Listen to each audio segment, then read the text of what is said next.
is up, everybody? It is Monday and I am highly caffeinated and I'm bringing you another Bureau to Go.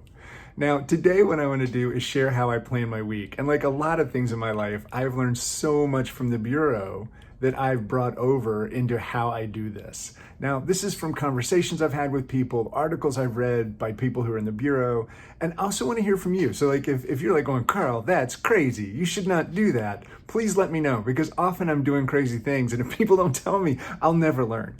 So the first thing I do at the beginning of a week is I do not carry over the list from the week before. I used to do this and then I would always feel like I was behind. It was a disaster for me. And there's certain things that I just really didn't care about. And if they were important enough, they were going to show back up. So every week I start fresh and I basically write down top of mind everything that needs to get done. Then I look at the list and say, should I be the one doing this? Am I the most qualified? Is it the thing that is an area of focus for me? Or I'm the leader of a team. Should I assign that to someone? And I know for a lot of us, because we try to run these flattish type organizations, flattish type teams, that can feel weird to you as a leader. You don't want to assign something. And maybe it doesn't feel weird to you. Maybe it's just me. But you have to make sure that you're delegating and the team wants to do that stuff. This is something that they signed up for. It's something that they're good at. It's something that they're in charge of. So make sure you delegate. Then take a look at everything that's left. Now, I do not assign out a whole week. That to me is crazy. And all the project managers watching this, God bless you. You are amazing at the way that you can Gantt chart stuff till the end of time.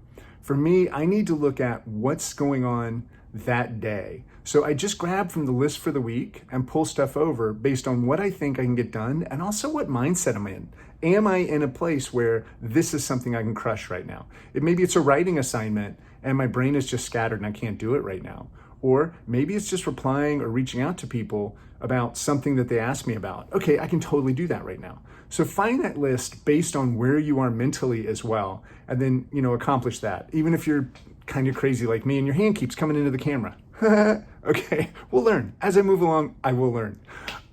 So then once you have that organized for the day, I actually add the amount of time I think each task is going to take me. But I bump it up. So if I think something's going to take like 25 minutes, I might put 45 because I don't want to worry that I'm going to run out of time. And what this does for me is it keeps me focused. It makes me feel like, wow, that's way too much time. And I get it done early. Also, it allows me to be interrupted without feeling like you're derailing my whole day, right? I've planned for these types of interruptions because we're leading a team. The team needs us. They're not disrupting us. They're using us for what we're supposed to be, support for them. So always add too much time. As silly as that sounds, it's something I learned a while ago and it's made a huge difference for me. And then finally, have a headspace list. Now, what this means is there are things that you're gonna need to take care of that are not really important, and they may not even be business oriented, but they're in your mind, so you need to take care of them.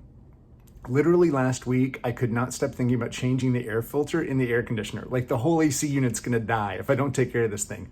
So what did I do? I changed it, even though it was during work hours. I was like, you know what?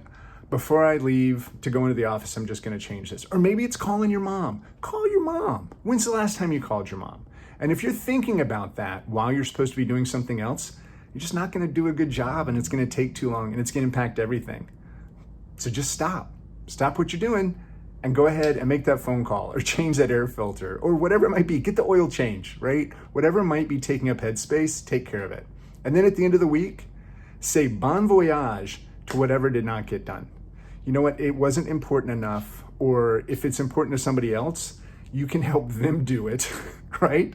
And then that next week, after a weekend of knowing that there's nothing waiting on you, you can start fresh.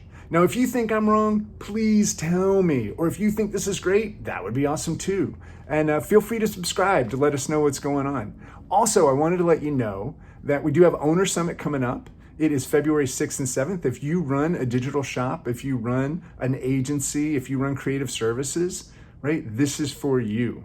And it is going to be an amazing time in New Orleans. And then also, we've got BizDev Camp coming up in Charleston.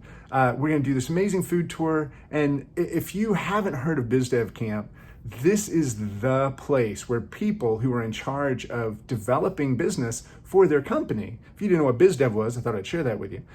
This is where you go. And this is where you openly share and learn great ways to manage business development. So that's it. I'm out. I'll be back later with another Bureau to go, and I hope you have a great week.